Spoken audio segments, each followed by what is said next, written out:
Que o nosso Senhor Jesus nos auxilie mais uma vez, nos conceda a graça do céu,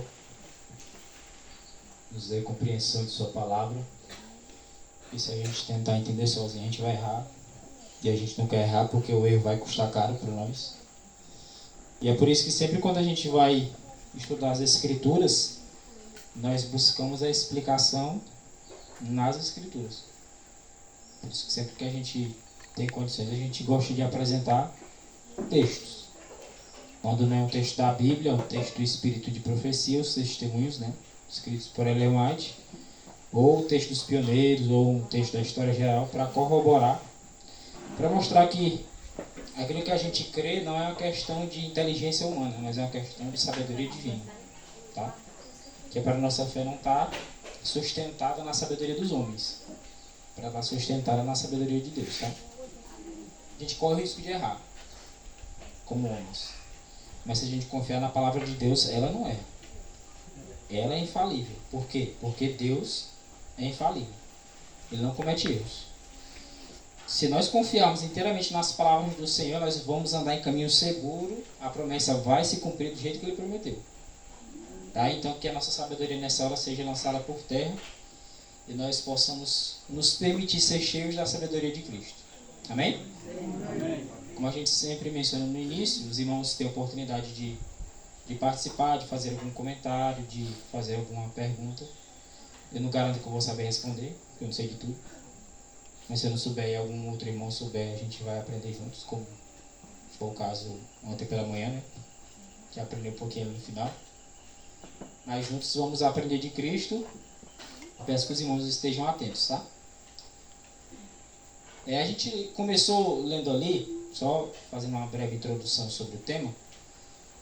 A gente estudou já, aqui no acampamento, especial no sábado, sobre os 4 animais de Daniel capítulo 7. A gente fez referência a Daniel 2, aos animais, as partes da estátua.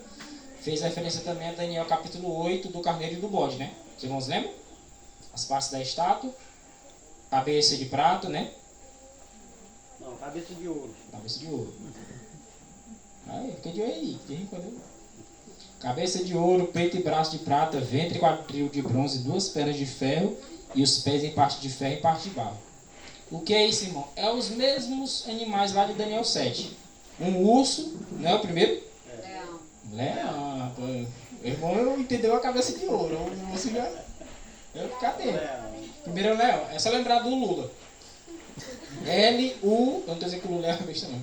L-U-L-A. L, leão. U, urso. L, leopardo. A, animal terrível. É uma macetezinha. A gente aprende isso aí na escola. Matemática, geralmente. As fórmulas grandes, né? Você encurta. Então a gente vê ali. Aquelas partes da estátua, elas foram apresentadas para Nabucodonosor. E depois para Daniel, em Daniel 7, o Senhor apresenta os 4 animais. Quando chega em Daniel 8, ele já não mostra 4 animais, ele mostra 2. Que é um cachorro e um bode, não é? Carneiro. Carneiro. Carneiro com 3 chifres, certo? 2. Vocês estão ligados aí. 2 chifres, um maior que o outro, certo? Certo? Certo. Depois tem um bode, né? Tem um chifre pequeno na testa, certo? Não, tá errado. Não é pequeno não, o chifre é grande. Ele é notável. Se ele é notável é porque ele é grande, né? Uma coisa pequena não é notável. Grande, notável. Aí cai e sobe em 5 no lugar. Certo? Não, 4 no lugar. Depois desses 4, de um dos 4 sai um chifre pequeno. Não é isso?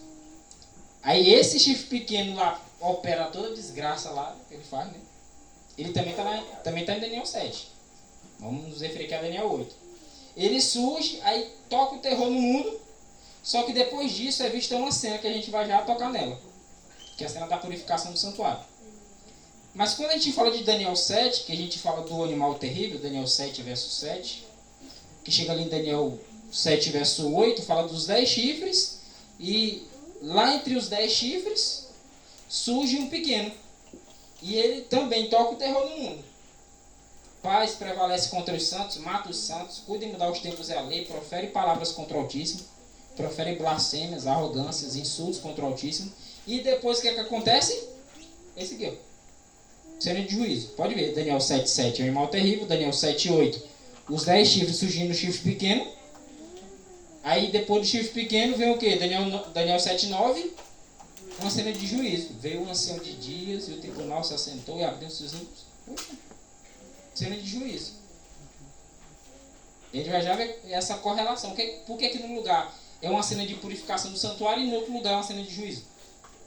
É duas coisas diferentes, será? Eu botou alguma coisa aqui e aqui ele botou outra coisa. Nada a ver uma com a outra. É o que o pessoal geralmente tem dificuldade de captar, né? Daniel 7,13. Eu estava olhando nas minhas visões à noite, lembrando que ontem pela manhã a gente começou esse assunto. Ele olhou algumas coisas e de repente ele olhando nas visões da noite, ele tinha visto o ancião de dia se assentando, os livros serem abertos, postos os tronos, e ele continuou visando, olhando ali nas visões da noite, né?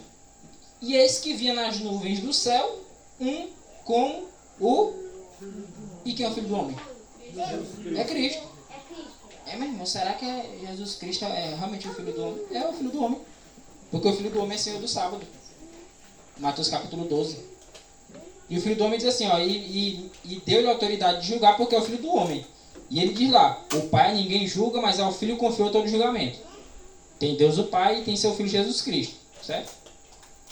Aí ele mesmo diz, o Pai ninguém julga, mas ao Filho confiou o julgamento, mas o Pai preside o juízo. Aí quando é assentado o tribunal, o ancião de dias, Deus o Pai se assenta para presidir o juízo, aí lá chega Jesus. Esse que vem com as nuvens do céu. Vai começar o juízo e chega Jesus. Opa, peraí. Por quê? Porque foi prometido que ia haver um juízo. Depois daquelas coisas terríveis que o chifre pequeno estava fazendo. Então o que é que o Senhor promete? Eu vou intervir. E eu vou entrar em juízo. Só que aí nós temos também um advogado. A figura do juiz também tem advogado. Tem o Ministério Público que acusa. Quem é o acusador? Satanás. Tem o Ministério Público. Tem um advogado que é Jesus. E tem o presidente lá do julgamento que é o Pai. Quando o Pai vai sentar para presidir o juízo, aí Jesus coloca no meio e diz, opa, eu estou aqui. Agora, o porquê... Só uma observação. Sim. Em termos de justiça, juízo, Satanás não compõe esse tribunal. Satanás está destituído desse tribunal. Porque esse tribunal é no céu e ele nem lá vai. Quem há de julgar? Quem é que vai julgar quem, no caso? Cristo. Jesus, ele é juiz e ele é advogado ao mesmo tempo. O que ocorre? Em João capítulo 5,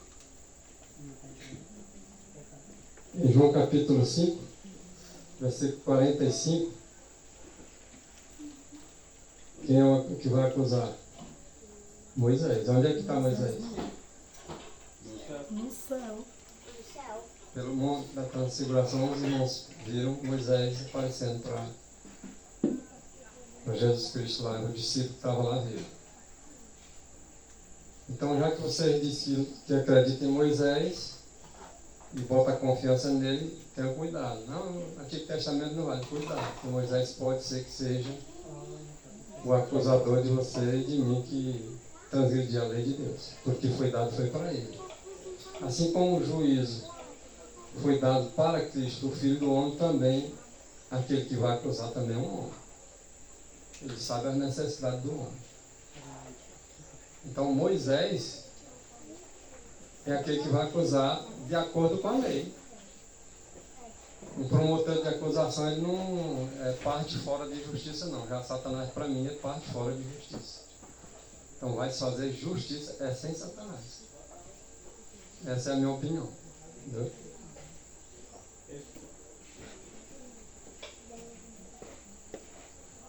Verdade. Eu citei o caso de Satanás, não foi com o intuito de colocar ele lá no céu, no caso, Mas eu entendi. com o papel do Ministério Público. Eu citei no caso aqui porque na figura aqui terrena, né, a gente tem a lei como norma, porque de fato o que nos acusa, o que nos mostra que a gente está errado, na verdade é a lei. É a lei que diz, tu pecou, tu, por exemplo, roubou. Mas não está na lei que roubar é errado, que roubar é crime. O Ministério Público pode me acusar de roubar, se na lei não tem roubo? Não pode. A própria lei. Está na lei, roubar um celular. Uma bicicleta à luz, não vai estar na lei, tem mais roubar isso aí, né? Vai ser o furto famélico, né? Isso aí, então. O pessoal já está alterando a lei justamente porque eles não querem uma lei terrena conforme a lei do céu. Tá? Continuando o raciocínio. Como o irmão citou, isso é aquele que o irmão falou é verdade. O acusador, na verdade, é Moisés, por quê? Para quem foi que Deus deu a lei em tábuas de pedra para ele dar ao povo? Moisés. Para Moisés. É por isso que a figura de Moisés é a figura do acusador, desse sistema de justiça. Quando eu citei Satanás como sendo o papel do Ministério Público, é porque lá diz assim, que ele é o acusador de nossos irmãos. Tá? Aquele papel de ficar acusando e de dizer, fulano tal, esse aqui tem que ser preso, esse aqui tem que ser preso. Tá? Na figura de acusador de nossos irmãos. Moisés acusa em que sentido? Porque para ele foi dada a lei, e a lei mostra o pecado. Então você diz, quem vai vos acusar é Moisés, porque vocês confiam nele, eu dei a lei foi para ele, e vocês estão rejeitando a lei que eu dei para ele. Tanto a moral, como as outras leis. Deus deu a lei moral, Deus deu a lei cerimonial, que findou na cruz. Mas quem negligenciou a lei cerimonial antes dela findar, vai pagar também. Quem não fez sacrifício de cordeiro quando pecou antes de findar, vai se perder também. Quem não cumpriu a lei dietética, que ainda está valendo, vai pagar também. Entendeu? Então, essa acusação na figura de Moisés é porque Deus deu a lei para Moisés. Quem é que recebe do Estado o papel para acusar? Para acusar alguém formalmente? No Brasil e nos outros países, é o Ministério Público. Por que Moisés recebe esse papel? Porque a quem foi dada a função? A quem foi dada a lei? Para ele. O Ministério Público representa o Estado. Moisés representa Deus. Satanás não representa Deus. Satanás é acusador, na ilustração que eu usei, como Ministério Público, no sentido de ficar dizendo assim, ó, tu pecou, tu fez isso, tu fez aquilo, tu merece morrer. Como ele fez com Moisés, né? Exemplo lá, né? Tem que tirar Moisés. Isso, o papel dele era ficar dizendo assim, não, mas ele pecou. E o Senhor dizendo, não, mas peraí. Mas ele se arrependeu. Não, mas ele pecou. E ainda assim, Mas ele se a arrependeu. acusação de Satanás é aqui. Os anjos do céu chegam aqui, é decepcionado com a atitude que eu cometi. E os anjos de Satanás agora começam a acusá-lo aí, ó. Aquele que tu morreu por ele. Olha aí, ó, aquele que disse que tu é um servo dele. Olha o que ele está fazendo. Então, ele acusa em todo sentido. Tanto é que, no que diz respeito a um irmão que gosta de acusar o outro, está fazendo o papel de Satanás e não é o papel de justiça. Esse aí. O acusador, no sentido do tribunal, já é representado lá no céu. É montado um tribunal com juiz, com advogado, com promotor, com acusador, né? Com réu, a presença de nome, e as testemunhas. E as testemunhas têm que ser escolhidas, porque na verdade quem julga são a comunidade. Eles escolhem pessoas idôneas dentro da comunidade. Geralmente 7, né? Lá no Apocalipse está dizendo que também é 7. Então quando a lei ela é justa, ela é tirada da Bíblia. Então 7 anjos tirados da comunidade angelical, e todos são responsáveis, mas tem uns que é os olhos de Deus mesmo. 7 olhos de Deus vai estar lá, vai estar escrito lá. Nós sabemos que Jesus Cristo veio com 2, então com 7, né? Então a gente realmente entende que se refere a um tribunal montado. E esses 7 anjos são que vão julgar, mas vão julgar de acordo com o que está escrito nos livros e comparando a norma que há de julgar todos, que é a lei de Deus. E Jesus Cristo, como é o Filho do Homem, vai julgar. Mas o salmista diz que quem julga é Deus. E ele, ao ser Filho do Homem, não deixou de ser Deus. Então, por ser o Filho do Homem, ele vai julgar. E Moisés também, por ser filho de homem, por ser homem, vai acusar. Então, tanto a base da acusação como de julgar, realmente aqueles que tiveram experiência com a humanidade.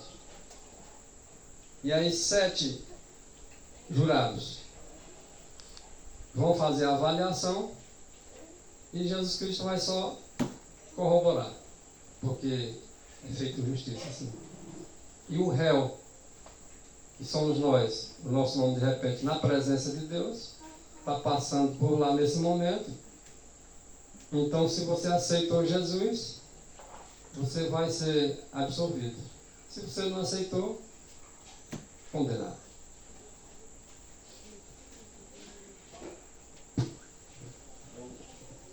O Gamaliel, não está falando do mundo de Moisés, é o respeito daquele estrela lá, né? Você não julgou aquele estrela que ficou contra ele lá, você não deu autoridade para ele lá. Baradá tem Abirama. É levantar-se contra um líder instituído por Deus, né? O pessoal pensa que é brincadeira, né? É porque é homem. Eu digo, tá ruim, Jesus também é homem. Oi? Esse julgamento é no céu. Sim, o juiz investigativo é no céu. E o comprobatório também. Não falou, esse é culpado, não sei, por exemplo. Né? É no Mas céu. o juiz é no céu, lá não entra pecado. Quer dizer que esses que vão ser julgados. Não entra pecado, Entre aspas. porque os meus pecados e o seu, todo dia que nós confessamos ele vai levado pelos anjos e vai bater no céu. Pois é, tipo, Escrito. assim, não entra o pecador no caso. É. Né? O pecado vai para ser julgado. Agora o nome do pecador vai estar lá sendo avaliado. Os pecados são colocados em Jesus. É tanto que tem até uma questão, acho que eu nem acabei nem colocando, que é muito extenso. Diz assim, de que o santuário precisa ser purificado? Pecado. De pecado. Então quer dizer que lá no céu é pecado por nossa causa, no sentido de os nossos pecados serem transferidos para lá. Não é que o Senhor permite que haja pecado no céu. No sentido de aceitar de bom grado. Ele, na pessoa de Cristo, ele recebe os pecados. Cristo recebe os pecados. Se como pecador confessava o pecado animalzinho, as figuras, ele pegava o animal, confessava o pecado animal, matava o animal, sangrava ele.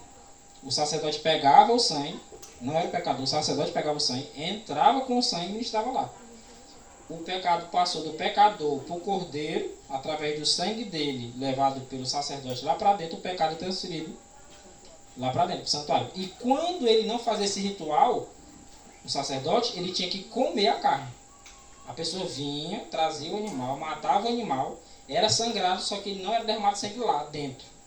Mas o sacerdote tinha que comer a carne do animal. Porque simbolicamente o pecado passou do animal, do pecador para o animal, do animal, através da carne dele, passou para o sacerdote. É por isso que disse, levarei sobre vós as iniquidades do povo de Israel. Esse era um dos motivos pelo qual os sacerdotes recebiam do dízimo, os levitas. Em especial os sacerdotes, porque eles carregavam a iniquidade do povo de Israel neles. Aí, irmão, então quer dizer que eles ficavam pecador, ficavam impuros. Eles foram feitos. É por isso que ele não tinha que fazer assim. Eu sou um pecador, o Vitor é o sacerdote. Eu pequei, confessei o pecado ali, matei o animal, o Vitor é sacerdote, comeu, terminou de comer, vai lá pegar um animal para sacrificar pelo pecado que não é dele, era meu. Não. Depois, lá no dia da expiação, antes do sumo sacerdote entrar para fazer a oferta lá pela congregação, ele tinha que fazer por ele primeiro, que era o novinho. Primeiro por ele. Por quê? Porque ele estava com o pecado do povo. Se fosse o caso do sacerdote, eu cometi um pecado, vou entrar no santuário para ministrar. Morre. Cometi um pecado, pega o animal, que sacerdote lá também cometia pecado. Pega o animal, sacrifica, para depois te ministrar, porque se tu fizer o contrário, tu morre. Agora, como ele se fez, ou seja, o pecado não era dele, ele podia entrar. Por que Jesus pode entrar lá no santuário, sendo que ele carrega os nossos pecados? Porque não é dele. Ele se fez. O pecado ele é tão grave. É tão grave o pecado. Não se espante não. Que não tem perdão para ele, senão através da transferência. Porque o salário do pecado é alguém vai ter que morrer. provisoriamente o cordeiro morria. Quem era para morrer era quem tinha pecado. Quem tinha cometido pecado tinha que morrer. O Senhor tomou providência para que alguém morresse no lugar. Mas não estava impune, tinha que morrer. É morte mesmo. O homem não morreu, mas Deus é tão misericordioso que proveu um cordeiro para morrer. E esse cordeiro representa Cristo. Tanto é que o irmão Maurício falou que no santuário terrestre, para a gente compreender o celeste, o pecador ele ficava, ele não podia entrar lá no santuário não. Ele ficava no pátio. E como é que agora nós podemos entrar direto no Santíssimo? É porque Jesus Cristo está lá. Agora nós vamos compreender como que nós entramos. Não é como muitos pensam não. Você confessa o seu pecado, já que nós vamos fazer a comparação com o terrestre. Você confessa o seu pecado, os anjos anotam. Não é assim aleatório não. Né? Você confessou, Deus é onisciente, lá já caiu automático, não é assim não. Você confessa o seu pecado. Se é de coração, está escrito. Se não é de coração, também está escrito. Ele orou, mas não é de coração. Mas está registrado do mesmo jeito. Os anjos sobem.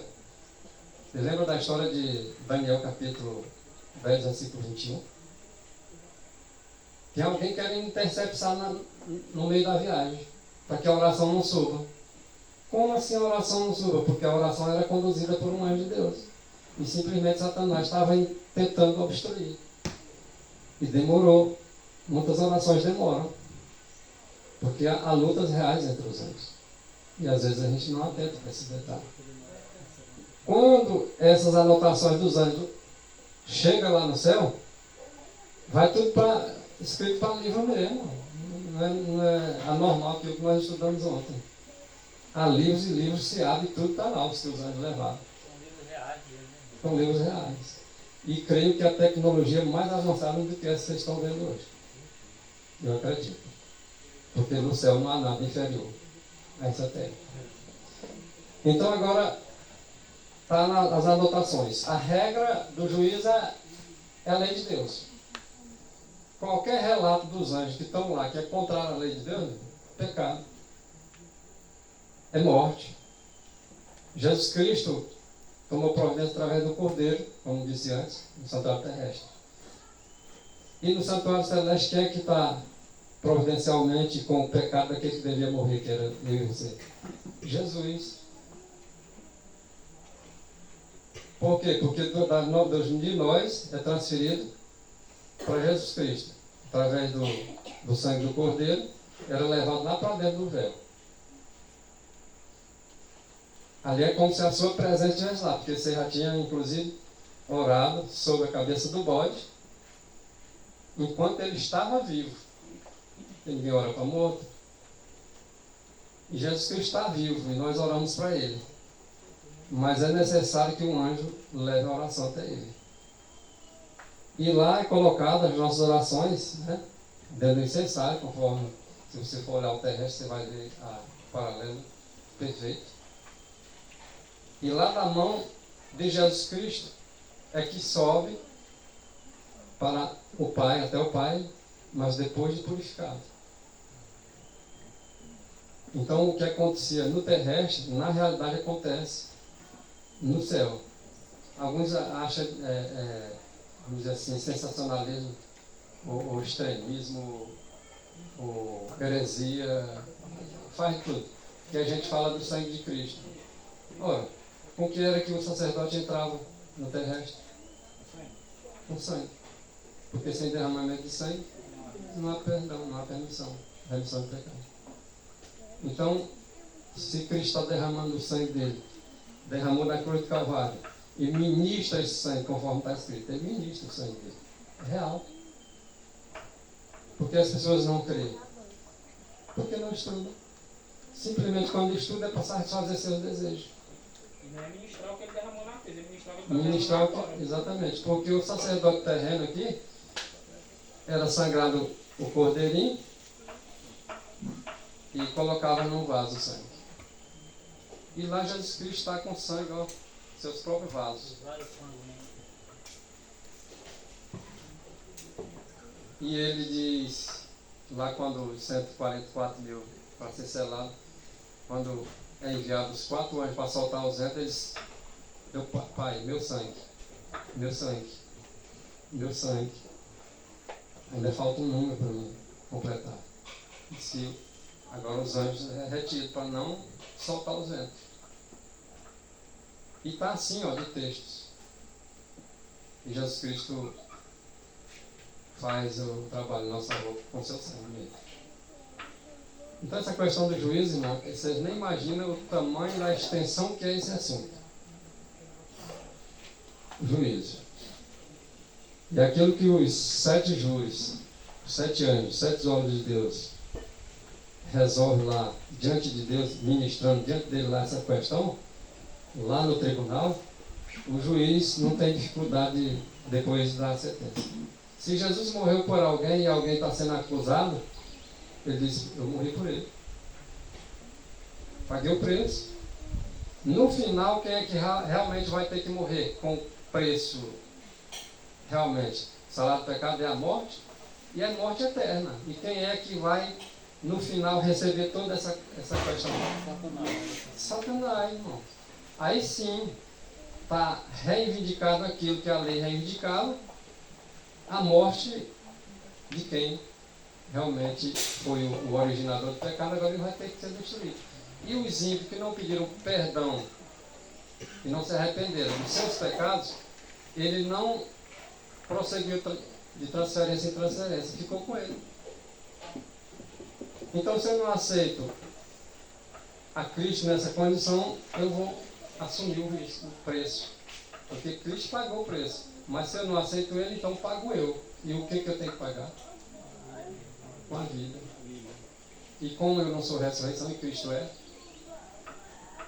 eu vou ficar morto eternamente. E não é isso que nem eu nem você quer. Certo, né? O pecado não tem perdão mesmo não. O pecado gera morte e... Não tem colocado essa razão aí. Não tem perdão para o pecado não. Né? Pecado ele gera morte. Gerou a morte do pecador. Jesus assumiu e gerou a morte de Cristo. Mas continua. Agora vai gerar a morte de quem? O perdão é só por meio de Cristo e é através dessa transferência. Até Mas chegar no originador. até chegar lá. O caminho é esse. Se eu não quero morrer, é aceitar Cristo. Aceite Cristo É meu como- substituto. É. De lá, aí vai gerar a morte Vai daquele jogar em cima de que Satanás. originou o pecado. Então não tem perdão. Perdão é isso aí. Vai ter que, o meu pecado, se eu não quero morrer, ele vai ter que voltar lá para o originador. Jesus me perdoa, assume para ele. Mas quando no final Jesus vai tirar esse pecado que ele assumiu para ele, como o inocente bode morria lá no passado, ele morreu inocentemente, tomou para si, perdoou, mas alguém vai ter que pagar. O caminho é esse, é Cristo. Aí, E diz que os pecados do justo vai ser colocados sobre Satanás. Alguém tem que pagar. Só para explicar aqui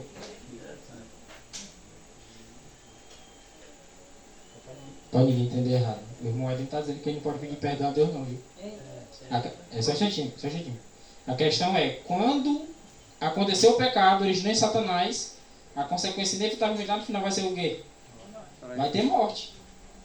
Há perdão para o pecado? Há. Só que o pecado vai dar a consequência de morte de todo jeito. Pode não dar para mim, porque eu posso pedir perdão ao Senhor. Mas aquele originador do pecado lá, que não quis se arrepender lá no começo, vai morrer, vai ter morte. Não, irmão, vai acabar a morte. Não, Satanás vai ter que morrer. O último inimigo a ser vencido é a morte, né? Aí pronto, acabou com o originador do pecado, ele disse, agora sim, tira a morte. É porque o perdão do irmão Éder, no caso, ele é por causa de Jesus que pagou o preço. O irmão Éder é perdoado, porque Jesus pagou o preço. Só que alguém tem que morrer eternamente mesmo com o preço do salário que ele tem que receber. E assim como o bode recebia a morte, morria por causa de mim, Jesus também morreu por causa de mim. Mas o preço é de quem originou. Que é? Quem é que tem que morrer? É Jesus tem que morrer eternamente e não ressuscitar? Não. É Satanás. Satanás. Ele é culpado. Só entendi. Maurício, só para tirar a dúvida da pergunta dele, é porque ele ficou com a dúvida. Falou que ele está julgando lá. Aí a pergunta dele, porque assim, está julgando lá, as pessoas que estão presentes lá. Eu entendi o texto que eu vi no texto da irmã Mari. Esse versículo aí ele não é dado para a segunda vinda, não. Isso aí é em 1844, quando ele subiu para julgar. Isso. Aí no caso aí ele está julgando, É o que está registrado. Isso, é o que está registrado. É por isso que ele fez a pergunta, sim, então o pecado que ele pensou que já era ainda do povo já. Não precisa estar presente, não. Na fase do juízo investigativo aqui, que é quando o Ministério Público pede para um juiz instaurar um inquérito, você não está presente. Ele diz assim, o Ministério Público acusou o Vitor. Vitor, vem aqui que eu vou decidir se eu vou permitir a abertura do inquérito. Não. Tu fica lá, o Ministério Público diz assim, aqui tem algumas evidências. Tem uma palavrinha lá que diz melhor, que eu não lembrei agora. Tem alguma coisa que... Indícios. Obrigado. Tem indícios, aquele que eu falei ontem. Rapaz, aqui o Vitor de repente recebeu 180 mil reais na conta dele. E o Vitor só ganha R$1.000 por mês. É que de repente tem 180 mil na conta dele. Aqui tá estranho. É um ganho aparentemente ilícito, né? E o Vitor abriu a empresa recentemente, está ganhando um pouquinho, de repente 180 mil na conta. De onde é que vem isso? Aí o juiz diz assim, tem indício de que o Vitor está lavando dinheiro. Pode ser tráfico de droga, pode ser tráfico de arma, pode ser... Entendeu? Aí o juiz diz, tem indício. Bora abrir um inquérito para nós investigar. Mas ele não precisa da tua opinião. Ele vai dizer, vem aqui, Vitor. Não. Ele vai abrir o inquérito e vai dizer, agora, vocês aí do Ministério Público vão investigar. Aí eles vão juntar as provas. Eles vão deixar de ter indício e vão ter autorização do juiz para poder ter prova. Aí levar a prova lá para o juiz. Quando chega lá, é porque o caso está decidido no sentido de tem fortes indícios, não é mais só aquele indíciozinho fraco. Agora nós temos uma base para te acusar. Quando levar mesmo que já... Isso, quando levar lá para ele lá, ele vai dizer agora tu vai sentar, tu vai se defender, tu aqui da terra.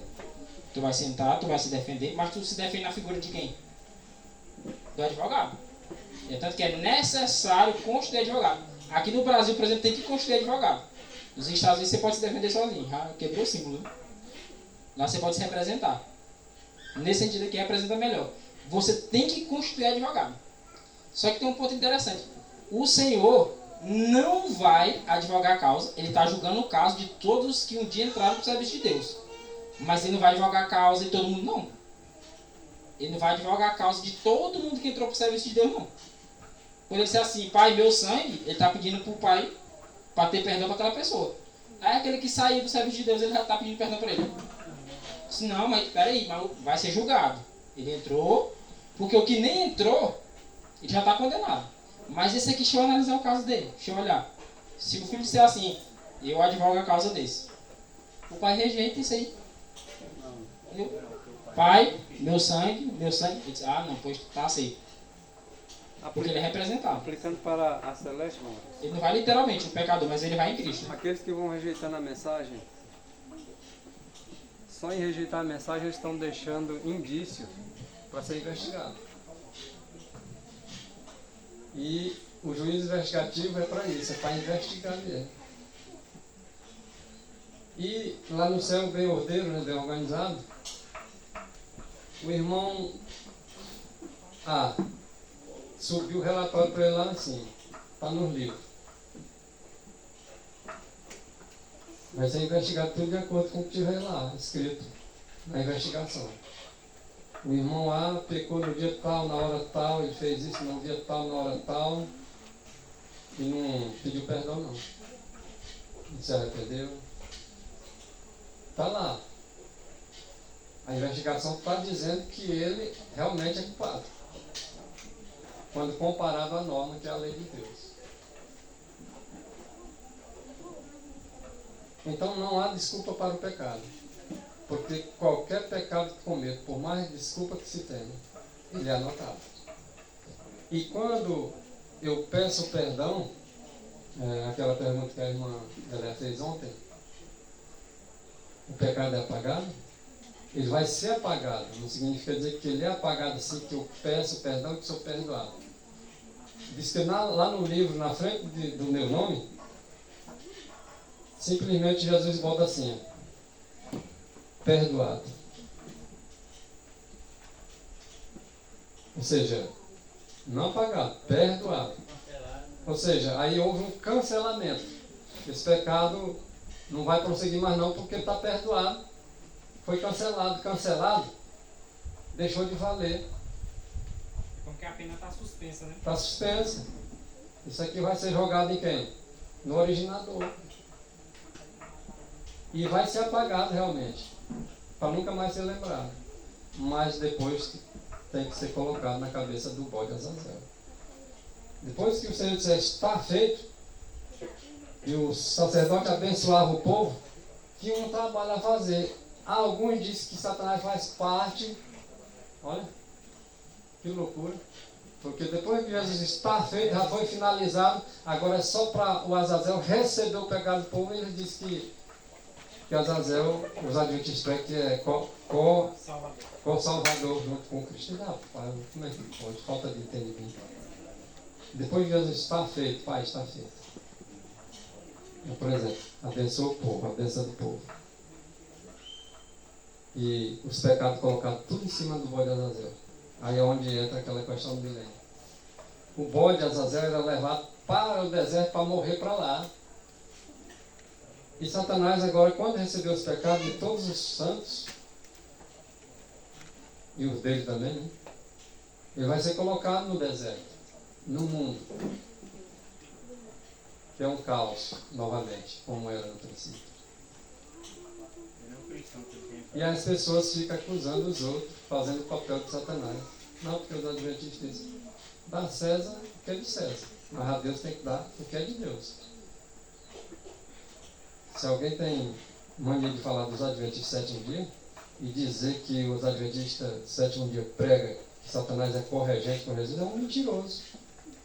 E o mentiroso é o próprio filho de Satanás. É o próprio Satanás. Então a gente não pode admitir injustiças cometidas contra o povo de Deus.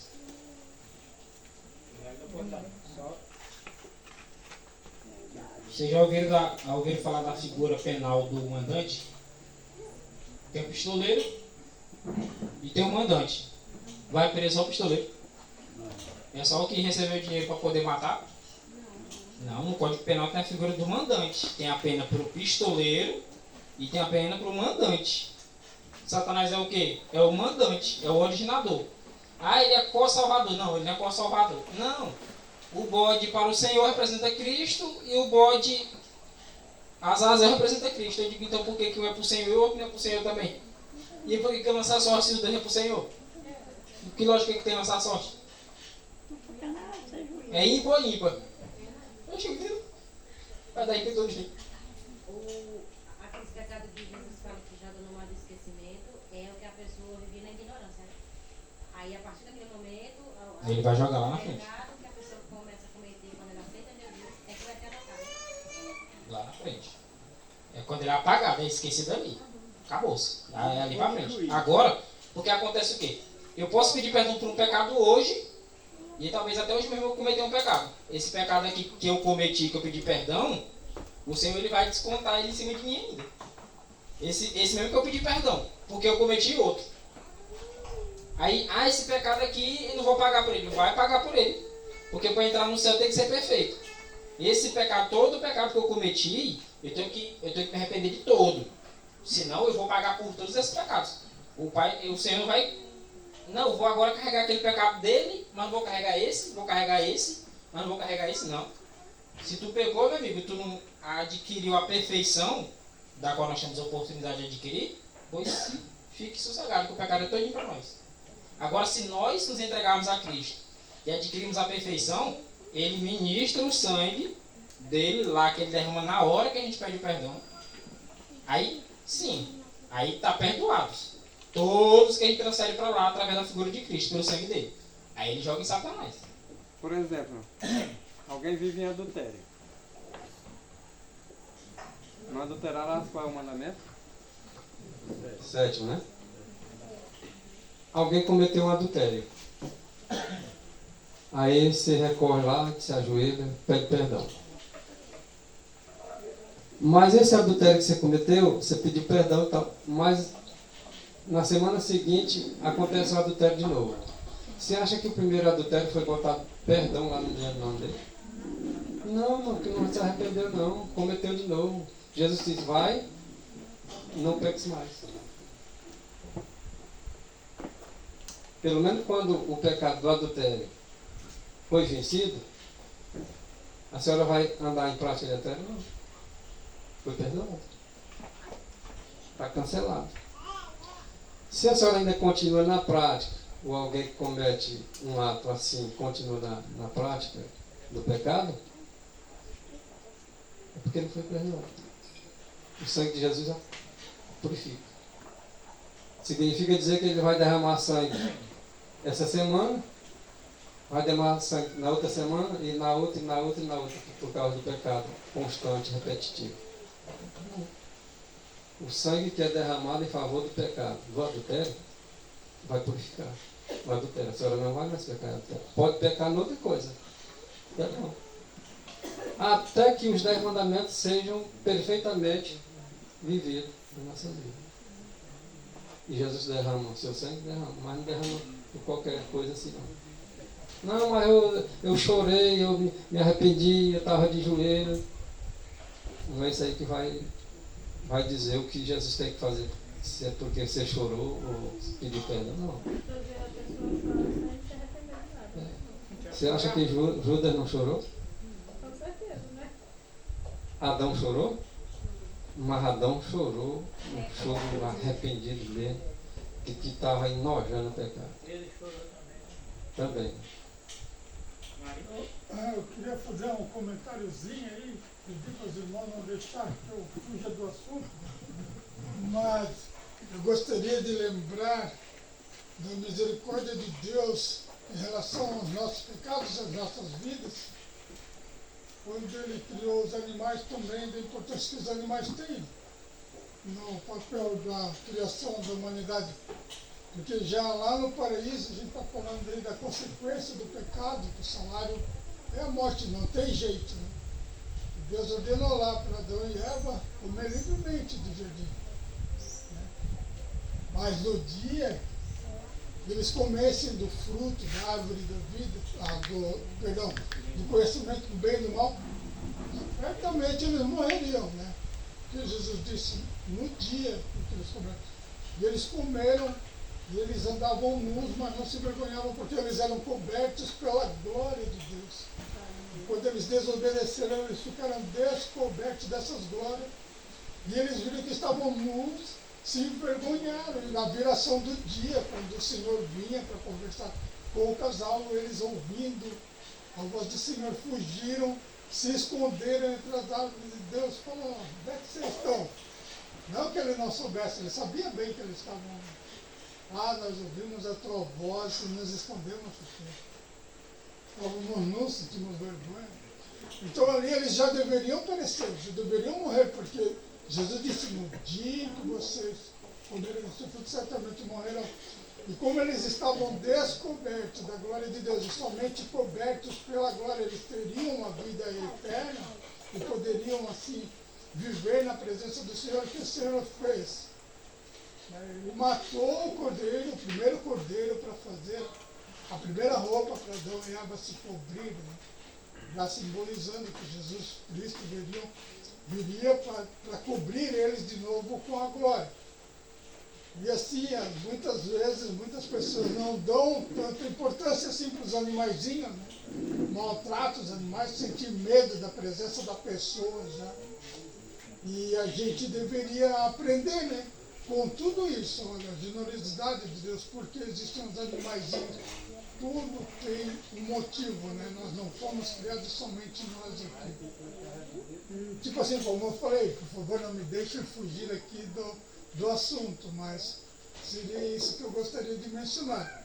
Né? Se não fossem os animaizinhos também, já Adão e Eva de repente teriam que ser ali executados. E você vê que o amor de Deus tão grande, esse Deus tão maravilhoso, tão amoroso. Adão e Eva, eles nunca conheceram a morte antes do pecado, e ali, pela primeira vez, eles experimentaram ver a agonia de morte de um animalzinho inocente, que não tinha feito nada, que até ele era tão doce, olhar para aquele bichinho, né, o cordeiro.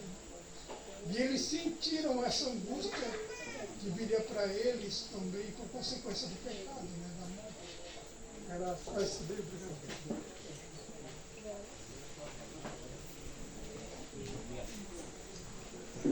Vamos continuar aqui.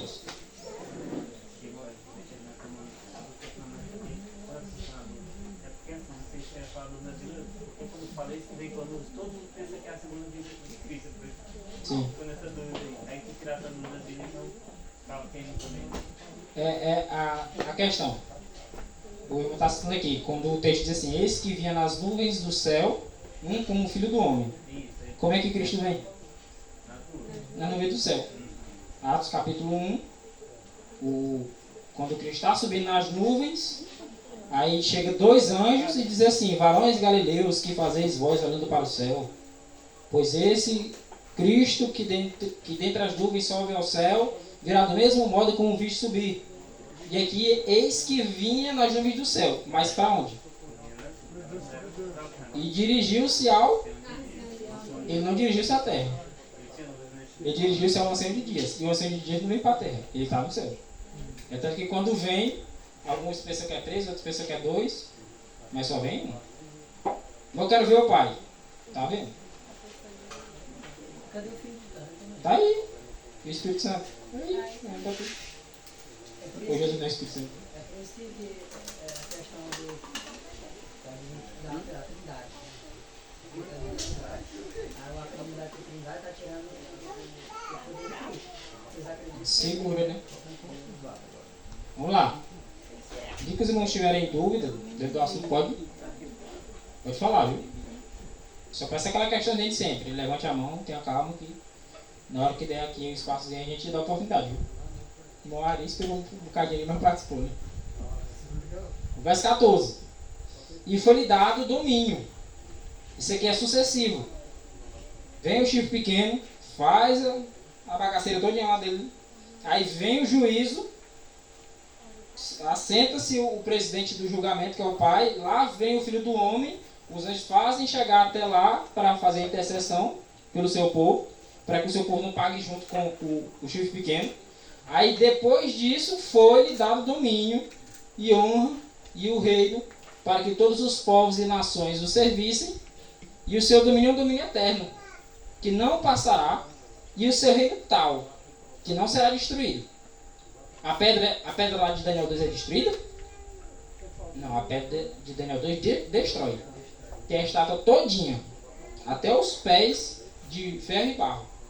Mas ele disse que Daniel de repente vê, porque Nabucodonosor teve o sonho, mas depois o Senhor mostrou para Daniel o sonho e a interpretação. Ele disse, tem lembrar que do alto da montanha foi cortada uma pedra sem auxílio de mãos, ou seja, não foi homem que cortou.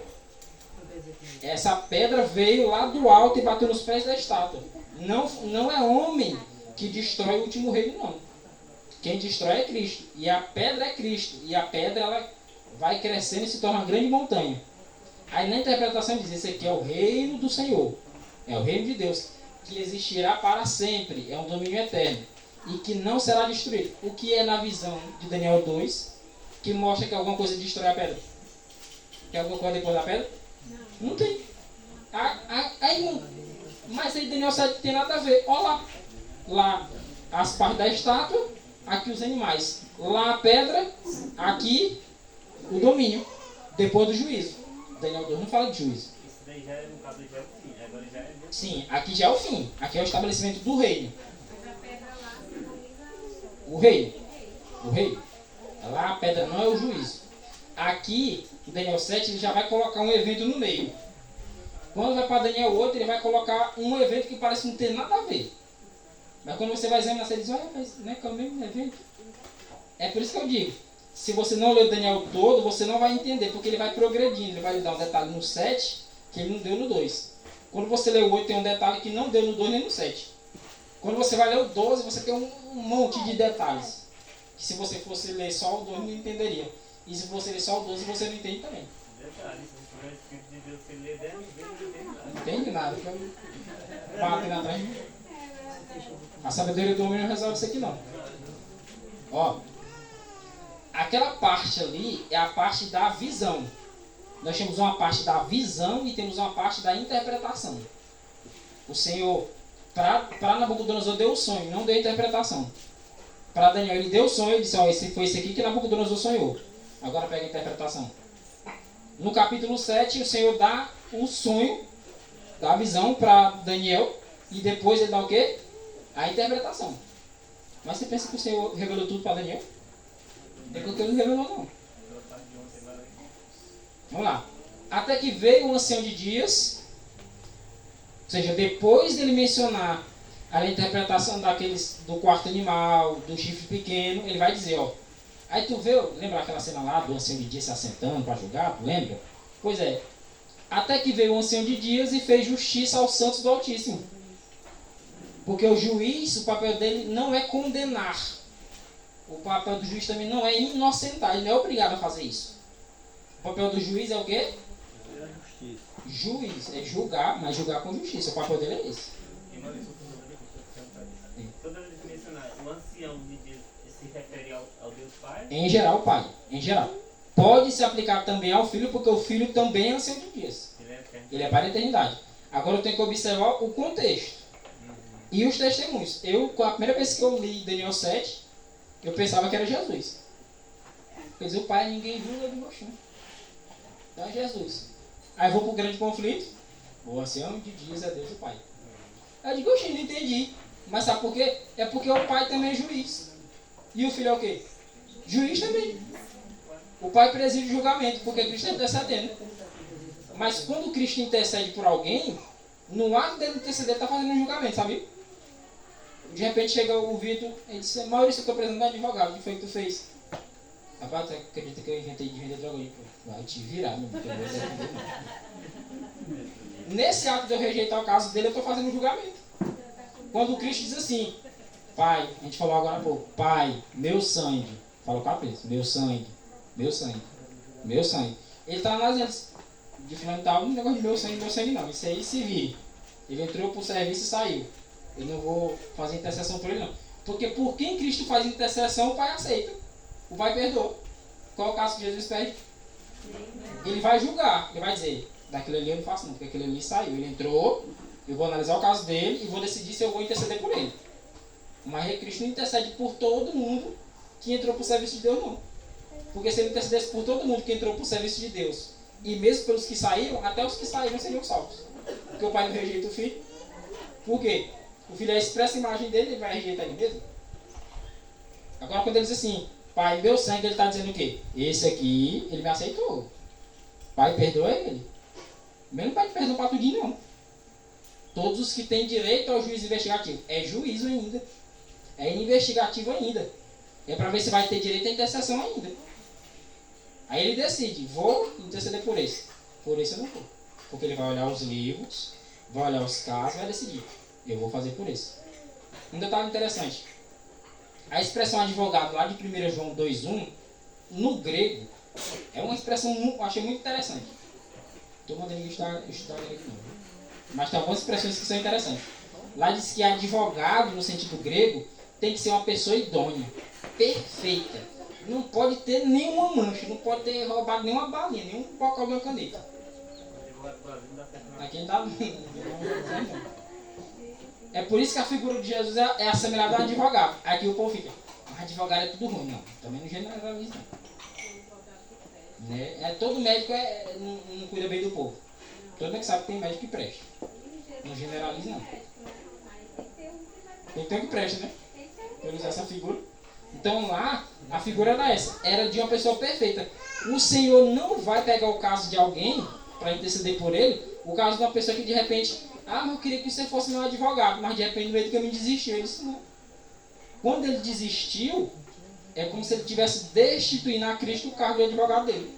Eu estou aqui no caminho e dizendo, Senhor, seja o meu advogado. Eu sempre disse, tá bom. Quando tu estiver comigo, eu advogo a tua causa. Aí no meio do caminho ele desiste. É como se ele dissesse, eu quero cancelar a procuração que eu te dei para me defender. Aí Cristo disse, tá bom. E aqui, assinou o papel. Tá no livro aqui que tu rejeitou, que eu seja teu advogado. Tu tem direito ao julgamento, mas o meu julgamento que eu estou fazendo de ti é esse. Não vou interceder por ti não. porque tu rejeitou a minha intercessão. Agora tu te vira.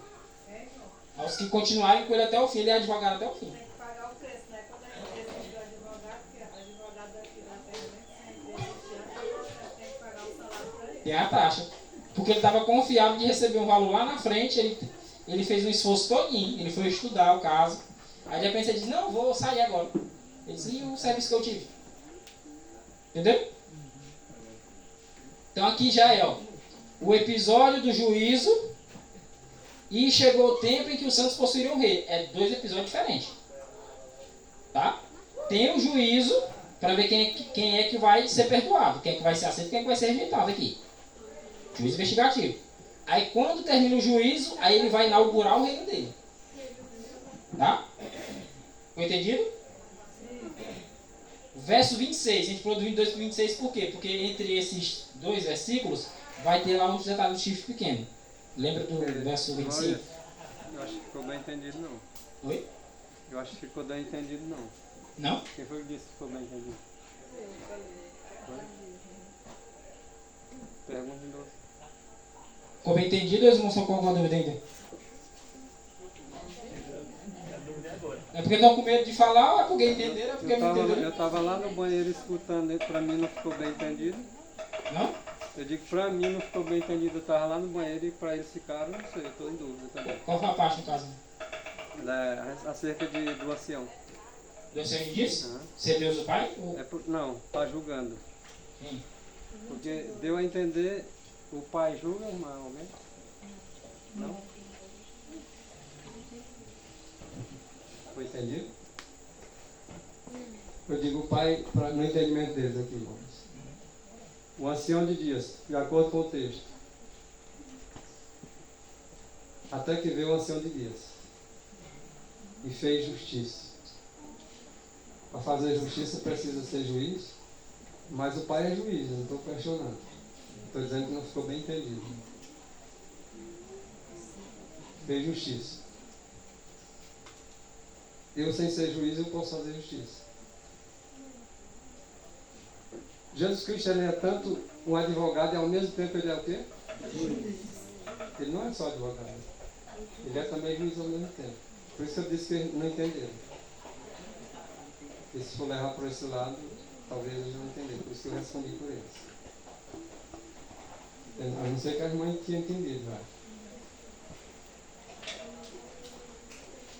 Fazer justiça aos santos do Altíssimo, aqueles que a besta perseguiu por aquele período horroroso lá, a justiça teria que ser feita também, né?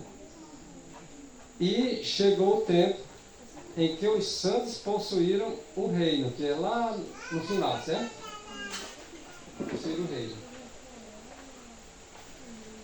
Aí você diz assim, tudo que o pai é, o filho é. Não estou questionando a questão se o pai não é juiz, não. O pai é juiz. Mas foi confiado ao filho todo o juízo. Né? Quando o Salmo 50, verso 6 ali fala que Deus é quem julga, né? Não está falando que é o pai, não. É porque o Filho de Deus também é Deus, ele vai julgar. Foi confiado a ele, porque ele foi que veio morrer por nós. Ele foi que se fez homem. Ele, por ser o Filho do homem, foi feito juízo para julgar o caso de todos. Agora, a questão do ancião de dias, realmente ele não disse que foi. O ancião de dias é o pai. Isso aqui não pode ser negado.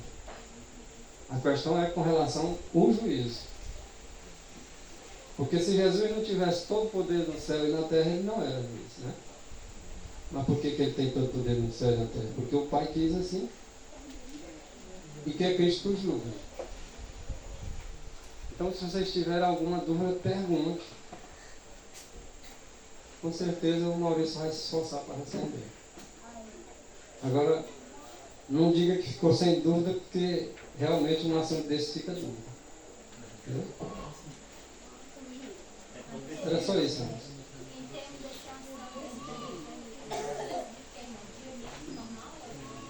É um ancião de dias. Eu vou passar para o Maurício, que ele vai continuar. Mas o ancião de dias é o pai. O filho foi e se apresentou lá diante do pai.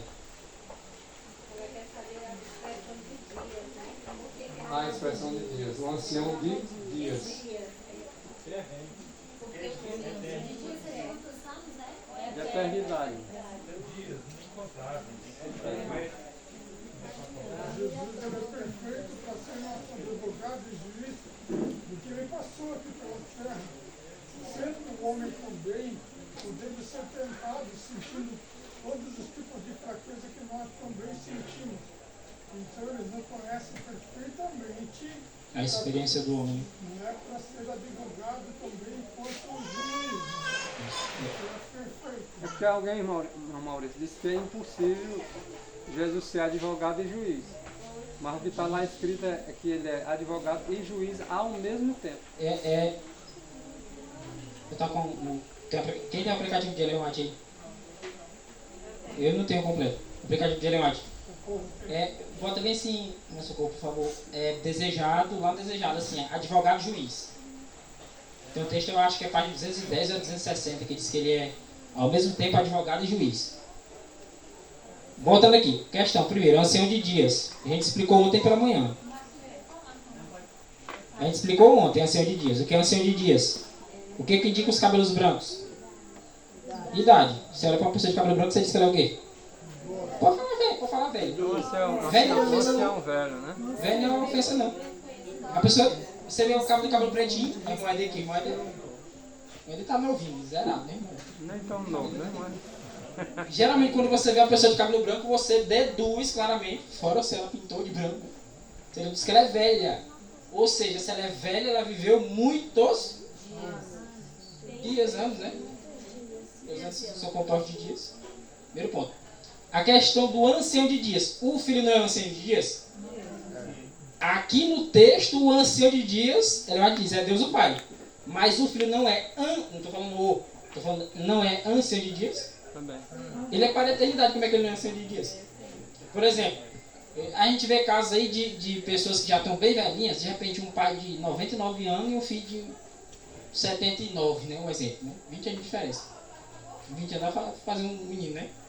Aí um é ancião de dias, que um rato tem 99 e o outro tem 79, também não é não? Os dois com cabelo branco. Aí vem a senhora assim, 99 anos segurando o filho dela de 70 e tanto. Então não dá por dois sem ancião de dias? Tem no sentido humano que eu estou falando, viu? Então dá para ser. A questão quando ela vai te falar, diz assim, o pai, o ancião de dias é Deus o Pai, porque ele faz o quê? Quando é apresentada a cena do juízo, ele preside o juízo. Até que a gente destacou ontem também. Ele não opera a figura do julgamento. Ele se assenta para presidir o juízo. Enquanto o Cristo executa o papel de interceder diante dele. Mas quem faz o julgamento de fato é Cristo. Que a gente inclusive citou, se os irmãos lembrarem, o texto de Hebreus 2, 17. Porque era necessário que em tudo ele fosse semelhante aos irmãos, para ser feito misericordioso e fiel sumo sacerdote naquilo que é de Deus. João 5, 27. E deu-lhe o poder de julgar por quê? Porque é o Filho do Homem. E porque é o Filho do Homem, ele é constituído misericordioso e fiel sumo sacerdote. Por quê? Por causa da experiência. O Pai sabe como é que nós vivemos, não é por experiência. Ele sabe de ver. É igual o irmão ele dizer que a barriga dele está doendo, eu saber que a barriga dele está doendo. Porque ele está dizendo. Agora outra coisa é, para nós dois sentimos dor de barriga por causa do açaí daquele dia. É açaí, né? Tá doendo, nós dois estamos sentindo a dor aqui. Pronto, é experiência. 210, acertei. O mundo foi confiado a Cristo. É ao mesmo tempo seu advogado e também seu juiz. É ao mesmo tempo aquele que advoga a causa e aquele que julga o homem. Por quê? Porque tem um detalhe também. Quando ele escolhe advogar, ele está tomando a decisão ali.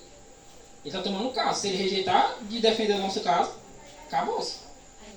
O papel que ele faz é de interceder perante o Pai. Agora, interessante. Todo caso que ele intercede perante o Pai, ele perde algum caso? Onde é que está registrado que Cristo perde algum caso diante do Pai? Nenhum. Quem de fato toma a decisão? Quando Cristo parou a intercessão, acabou-se o serviço. Tanto que ele diz assim, na morte ele diz, está consumado, primeira fase. Lá no céu, quando acaba a intercessão ele diz o quê? Está consumado também, é só a versão que é diferente, né? Está feito, está consumado. Ele terminou uma fase, isso aqui, essa fase está consumada. Foi feito sacrifício, está tudo dentro do padrão. O animalzinho é perfeito, está dentro dos requisitos. Mas a segunda fase falta. Quando chega a segunda fase, ele diz o que também? Está feito, eu acabei de interceder pelo povo. O pai, ele não diz assim: não, meu filho, esse caso aí eu não vou aceitar não. Eu não vou perder esse aqui não. Não. Quando o filho disse assim: pai, meu sangue, pronto. Perdoado, filho. O filho julgou. O filho tomou uma decisão. Porque se ele intercede do pai, o pai não rejeita. E todo caso que Cristo diz assim: pai, meu sangue, meu sangue, meu sangue. O pai diz o quê? Pronto, filho, tá bom, tá perdoado. Quando ele diz está feito, ele está finalizando o trabalho dele. Não tem nenhum outro que o pai diz assim: peraí, volta aqui de novo, que nós vamos continuar o julgamento. Não, o filho já julgou. O filho já decidiu quem tinha direito à intercessão dele. Quem tinha direito ao derramamento do sangue dele, à purificação do santuário que ele opera. Acabou-se. É por isso que ele confiou ele no julgamento, porque Encerrou-se ali. ele também, né, confiou nele, e aí ele deu a autoridade de sair na terra. O Maurício está bem aqui, na frente aqui. Faz de conta que ele está falando aqui: olha, eu vou revelar que toda a autoridade, todo o poder vai ser dado porque para isso vai ser revelado. Só nessa cultura, né? Toda causa, ele vai julgar, ele que vai interceder é ele. Aí vamos processar e a gente cada agora, como está fazendo a gente ver, tá? E essa autoridade ninguém vai diretamente para o pai, mas não. Tem que ser pelo filho. Ele que foi dar toda a autoridade, né? Isso. E interessante que a figura do juiz, ela coloca os dois. Ela não coloca nem só o papel do filho do homem, não. Porque diz Deus mesmo aqui, Salmo 50, verso 6, né, irmão? É o 6 ou o 3? 6, né? Porque Deus mesmo é o juiz. Por que o pai confia ao filho o julgamento? Eu enxergo dois motivos. Tá? Eu enxergo aquele de João 5, porque é o filho do homem, e deu-lhe a autoridade de julgar porque é o filho do homem. E outro motivo, porque o filho é a expressa imagem do pai. Quem quer que o pai discorda do filho? Me diz aí um caso aí que o pai discorda do filho. Como é que ele discorda se é ele purinho? É duas pessoas distintas. Mas quando o filho toma uma decisão, é a decisão de Deus. Ele está proferindo ali, é por isso que o pai não se envolve no juízo. Ele se assenta, ele preside o juízo, mas ele não muda nenhuma decisão do filho. Não tem nenhum lugar dizendo que ele, vou mudar essa tua decisão, isso aqui não vale. Não, é a expressa imagem dele. É ele perfeito.